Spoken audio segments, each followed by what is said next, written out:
പടച്ചവനെ ആ മണ്ണിൽ ചെന്ന് ആ ഒരു മുത്തുനബിയുടെ ആ പച്ചക്കുപ്പയൊന്ന് നോക്കിയിട്ട് പൊട്ടിക്കരയാൻ കഴിയണം.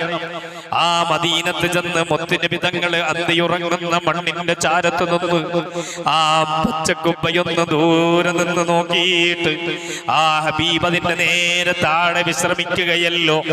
ആ ഹബീബിനെ ഒന്ന് നോക്കി പുഞ്ചിരിച്ചുകൊണ്ട് സ്വലാത്ത് സലാം പറഞ്ഞ് ആ മദീനയിൽ നിന്ന് യാത്ര പറയുമ്പോ അറിയാതെ ഒന്ന് കരഞ്ഞു പോകും. ഏത് ശിലാഹൃദയന്റെ ഹൃദയവും ഉരുകിപ്പോകുന്ന ഒരു വേദിയാണത്.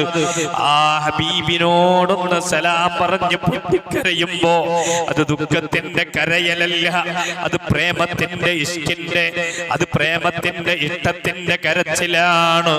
ആ കണ്ണുനീര് തുള്ളി വീഴാതെ ആ മദീനയിൽ നിന്ന് ഒരു പ്രേമിക്ക് യാത്ര പറയാൻ കഴിയില്ല, ഒരു ആശിക്കിന് യാത്ര പറയാൻ കഴിയില്ല.